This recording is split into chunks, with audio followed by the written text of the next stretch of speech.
قرآن مجید میں کچھ ایسے خاص لمحات محفوظ ہیں جہاں انبیاء نے براہ راست اپنے رب سے بات کی۔ یہ صرف الفاظ نہیں تھے، بلکہ یہ وہ طاقتور دعائیں تھیں جنہوں نے تاریخ کا رخ موڑ دیا اور پوری انسانیت کے لیے رہنمائی کا سامان فراہم کیا۔ تو چلیں آج ان مقدس گفتگوؤں کی گہرائیوں میں اترتے ہیں۔ اچھا، تو آج ہم کیا دیکھنے والے ہیں؟ سب سے پہلے تو ہم نبوی دعا کی اصل طاقت کو سمجھنے کی کوشش کریں گے، پھر حضرت ابراہیم علیہ السلام کی ان دعاؤں کو دیکھیں گے جنہوں نے ایک پوری میراث کی بنیاد رکھی۔ اس کے بعد ہم دیکھیں گے کہ شدید آزمائش میں اللہ سے مدد کیسے مانگی گئی، پھر مغفرت اور رحمت کی بات کریں گے، اور آخر میں ایک مومن کی دنیا اور آخرت کی امیدوں پر بات ختم کریں گے۔ تو آخر یہ نبوی دعاؤں میں اتنی طاقت ہے کیوں؟ بات یہ ہے کہ یہ دعائیں تاریخ کے بہت ہی نازک موڑوں پر کی گئیں۔ یہ وہ لمحات تھے جب ایک نبی کی پکار نے نہ صرف ان کی اپنی تقدیر بلکہ آنے والی پوری نسلوں کے مستقبل پر گہرا اثر ڈالا۔ دیکھیں، دعا کا مطلب صرف ہاتھ اٹھا کر کچھ مانگنا نہیں ہے، بلکہ یہ تو اپنے خالق کے ساتھ ایک تعلق جوڑنا ہے۔ یہ ایک ایسی گفتگو ہے جہاں انسان اپنی کمزوری کو مانتے ہوئے کائنات کے مالک کے سامنے اپنی ساری امیدیں، اپنے خوف اور اپنی خواہشات رکھ دیتا ہے۔ ہر دعا کے پیچھے نا ایک پوری کہانی چھپی ہوئی ہے، ایک نبی کی جدوجہد، ان کے ایمان کی پختگی اور اللہ کی ذات پر ان کا مکمل بھروسہ۔ قرآن نے ان لمحات کو ہمیشہ کے لیے محفوظ کر لیا۔ کیوں؟ تاکہ یہ ہر دور کے انسان کے لیے امید اور رہنمائی کا ذریعہ بن سکیں۔ تو چلیں بات شروع کرتے ہیں حضرت ابراہیم علیہ السلام سے۔ ان کی دعائیں ذاتی نہیں تھیں، بلکہ ایک پوری امت کے مستقبل کے لیے ایک مکمل منصوبہ تھیں۔ وہ ایک ایسی میراث کی بنیاد رکھ رہے تھے جو ہمیشہ قائم رہنے والی تھی۔ ذرا اس منظر کو سوچیں تو، ایک باپ اور بیٹا اللہ کے حکم سے اس کے گھر کی دیواریں اونچی کر رہے ہیں۔ یہ صرف ایک عمارت نہیں بن رہی تھی، بلکہ توحید کا ایک عالمی مرکز قائم ہو رہا تھا۔ اور اس محنت اور لگن کے بیچ ان کے ہونٹوں پر جو دعا تھی، وہ ان کے خلوص کی سب سے بڑی گواہ تھی۔ اس دعا میں عاجزی تو دیکھیں، اتنا بڑا تاریخی کام کر رہے ہیں لیکن اپنی کوشش پر کوئی فخر نہیں کر رہے، بلکہ اس کی قبولیت کے لیے اللہ سے التجا کر رہے ہیں۔ یہ ہمیں سکھاتا ہے کہ ہر عمل کی اصل روح اس کے پیچھے کی نیت اور اللہ کی بارگاہ میں اس کی قبولیت ہی ہے۔ لیکن حضرت ابراہیم کی دعا صرف قبولیت تک نہیں رکی، انہوں نے تو ایک پورا ویژن پیش کر دیا۔ انہوں نے دعا کی کہ یہ جگہ امن کا گہوارہ بنے، یہاں کے رہنے والوں کو رزق ملے، اپنی اولاد میں سے ایک فرما بردار امت پیدا ہو اور انہیں عبادت کے طریقے سکھائے جائیں۔ اور پھر انہوں نے وہ دعا کی جو ان کے پورے ویژن کی آپ کہہ لیں معراج تھی۔ مادی ضرورتوں کے ساتھ ساتھ انہوں نے آنے والی نسلوں کی روحانی رہنمائی کے لیے ایک رسول کی دعا بھی کی، اور یہ دعا صدیوں بعد پیغمبر آخر الزماں حضرت محمد صلی اللہ علیہ وسلم کی صورت میں پوری ہوئی، جو اس دعا کی قبولیت کا سب سے بڑا ثبوت ہے۔ اچھا، اب آتے ہیں ان لمحات کی طرف جب انبیاء کو بہت ہی شدید مشکلات اور بڑے بڑے چیلنجز کا سامنا کرنا پڑا۔ یہ وہ وقت ہوتا ہے جب انسان کی ہمت جواب دے جاتی ہے اور صرف اللہ کی مدد ہی واحد سہارا ہوتی ہے۔ یہاں ہمارے سامنے دو بہت ہی الگ قسم کی آزمائشیں ہیں۔ ایک طرف ہیں حضرت موسیٰ علیہ السلام، جن کا چیلنج بیرونی ہے، یعنی وقت کے سب سے بڑے اور ظالم حکمران فرعون کے سامنے حق کی بات کہنا، اور دوسری طرف ہیں حضرت یوسف علیہ السلام، جن کی آزمائش اندرونی ہے، جو کردار، پاک دامنی اور ایمان کا ایک بہت بڑا امتحان ہے۔ یہ کوئی معمولی کام نہیں تھا، ایک ایسے شخص کے سامنے کھڑا ہونا تھا جو خود کو خدا کہلواتا تھا۔ اس بڑی ذمہ داری کے بوجھ کو محسوس کرتے ہوئے حضرت موسیٰ علیہ السلام نے اپنی انسانی کمزوری کو پہچانا اور اپنی کامیابی کے لیے ان چیزوں کا سوال کیا جن کی انہیں سب سے زیادہ ضرورت تھی۔ یہ صرف ایک دعا نہیں، یہ ایک لیڈر کی، ایک کمیونیکیٹر کی دعا ہے۔ اس میں حوصلہ، کام میں آسانی اور سب سے اہم اپنی بات کو صحیح طریقے سے پہنچانے کی درخواست ہے۔ وہ جانتے تھے کہ اگر ان کی بات ہی صاف صاف نہ سمجھی گئی تو پیغام کا مقصد ہی ختم ہو جائے گا۔ اب حضرت یوسف علیہ السلام کی آزمائش کو دیکھیں۔ یہ کردار کی مضبوطی کا امتحان تھا۔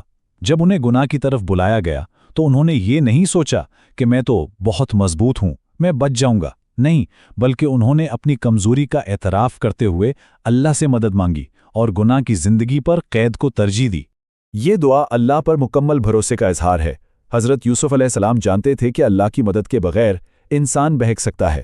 ان کی یہ دعا ہمیں سکھاتی ہے کہ گناہوں اور آزمائشوں سے بچنے کے لیے اصل طاقت اللہ کی پناہ میں ہے، نہ کہ ہماری اپنی قابلیت میں۔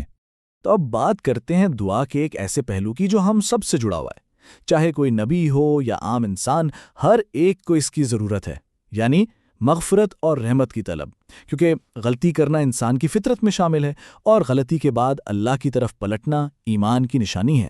یہاں ایک پوری قوم کی اجتماعی غلطی کا واقعہ ہمارے سامنے آتا ہے۔ شرک ایک بہت بڑا گناہ تھا، اور جیسے ہی انہیں اس کی سنگینی کا احساس ہوا، ان کے دل خوف اور شرمندگی سے بھر گئے۔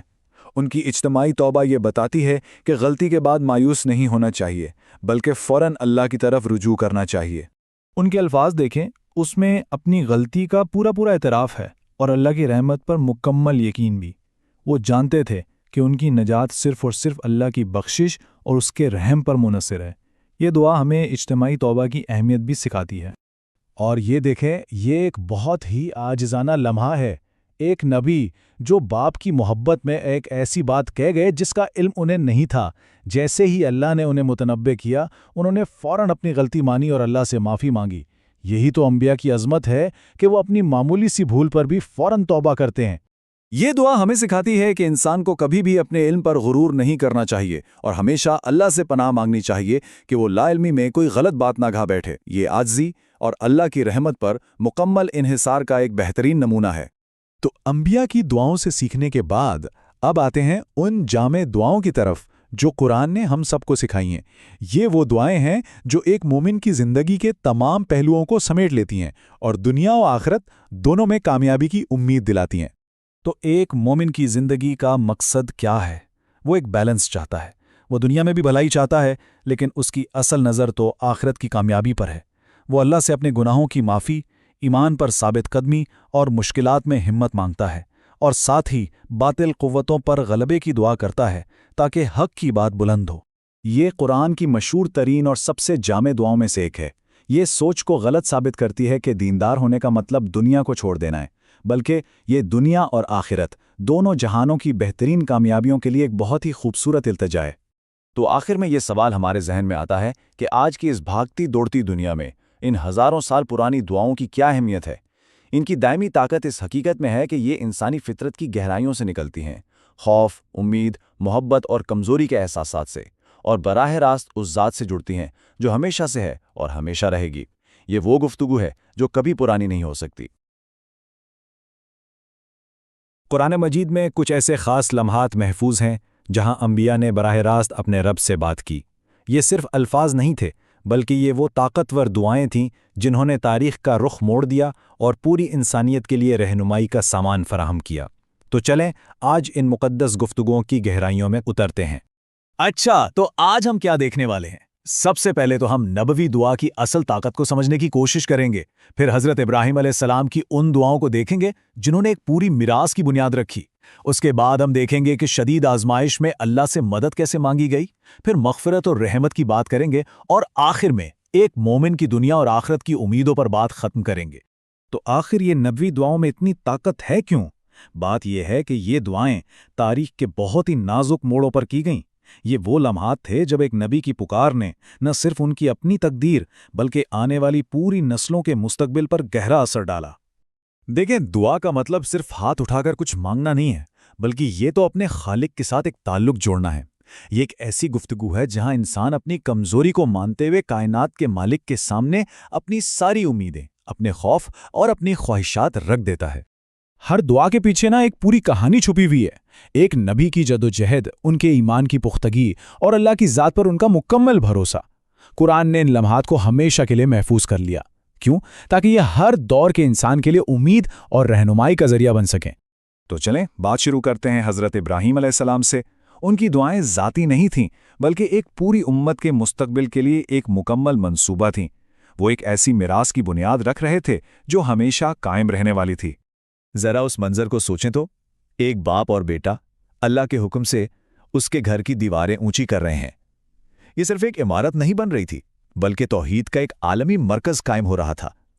اور اس محنت اور لگن کے بیچ ان کے ہونٹوں پر جو دعا تھی، وہ ان کے خلوص کی سب سے بڑی گواہ تھی۔ اس دعا میں عاجزی تو دیکھیں، اتنا بڑا تاریخی کام کر رہے ہیں لیکن اپنی کوشش پر کوئی فخر نہیں کر رہے، بلکہ اس کی قبولیت کے لیے اللہ سے التجا کر رہے ہیں۔ یہ ہمیں سکھاتا ہے کہ ہر عمل کی اصل روح اس کے پیچھے کی نیت اور اللہ کی بارگاہ میں اس کی قبولیت ہی ہے۔ لیکن حضرت ابراہیم کی دعا صرف قبولیت تک نہیں رکی، انہوں نے تو ایک پورا ویژن پیش کر دیا۔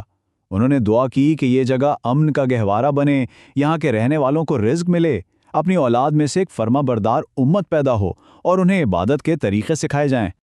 اور پھر انہوں نے وہ دعا کی جو ان کے پورے ویژن کی آپ کہہ لیں معراج تھی۔ مادی ضرورتوں کے ساتھ ساتھ انہوں نے آنے والی نسلوں کی روحانی رہنمائی کے لیے ایک رسول کی دعا بھی کی، اور یہ دعا صدیوں بعد پیغمبر آخر الزماں حضرت محمد صلی اللہ علیہ وسلم کی صورت میں پوری ہوئی، جو اس دعا کی قبولیت کا سب سے بڑا ثبوت ہے۔ اچھا، اب آتے ہیں ان لمحات کی طرف جب انبیاء کو بہت ہی شدید مشکلات اور بڑے بڑے چیلنجز کا سامنا کرنا پڑا۔ یہ وہ وقت ہوتا ہے جب انسان کی ہمت جواب دے جاتی ہے اور صرف اللہ کی مدد ہی واحد سہارا ہوتی ہے۔ یہاں ہمارے سامنے دو بہت ہی الگ قسم کی آزمائشیں ہیں۔ ایک طرف ہیں حضرت موسیٰ علیہ السلام، جن کا چیلنج بیرونی ہے، یعنی وقت کے سب سے بڑے اور ظالم حکمران فرعون کے سامنے حق کی بات کہنا، اور دوسری طرف ہیں حضرت یوسف علیہ السلام، جن کی آزمائش اندرونی ہے، جو کردار، پاک دامنی اور ایمان کا ایک بہت بڑا امتحان ہے۔ یہ کوئی معمولی کام نہیں تھا، ایک ایسے شخص کے سامنے کھڑا ہونا تھا جو خود کو خدا کہلواتا تھا۔ اس بڑی ذمہ داری کے بوجھ کو محسوس کرتے ہوئے حضرت موسیٰ علیہ السلام نے اپنی انسانی کمزوری کو پہچانا اور اپنی کامیابی کے لیے ان چیزوں کا سوال کیا جن کی انہیں سب سے زیادہ ضرورت تھی۔ یہ صرف ایک دعا نہیں، یہ ایک لیڈر کی، ایک کمیونیکیٹر کی دعا ہے۔ اس میں حوصلہ، کام میں آسانی اور سب سے اہم، اپنی بات کو صحیح طریقے سے پہنچانے کی درخواست ہے۔ وہ جانتے تھے کہ اگر ان کی بات ہی صاف نہ سمجھی گئی تو پیغام کا مقصد ہی ختم ہو جائے گا۔ اب حضرت یوسف علیہ السلام کی آزمائش کو دیکھیں۔ یہ کردار کی مضبوطی کا امتحان تھا۔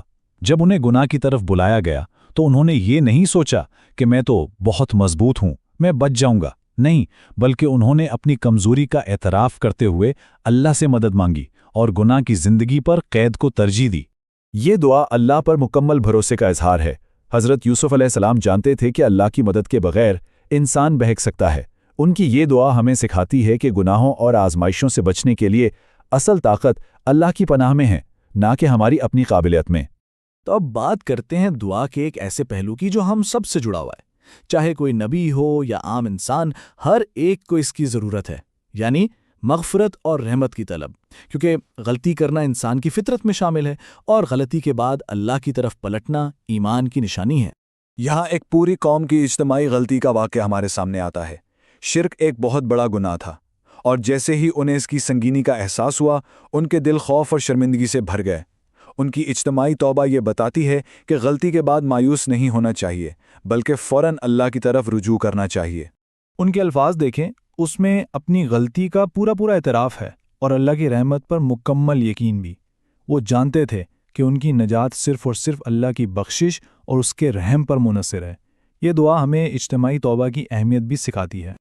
اور یہ دیکھیں، یہ ایک بہت ہی عاجزانہ لمحہ ہے۔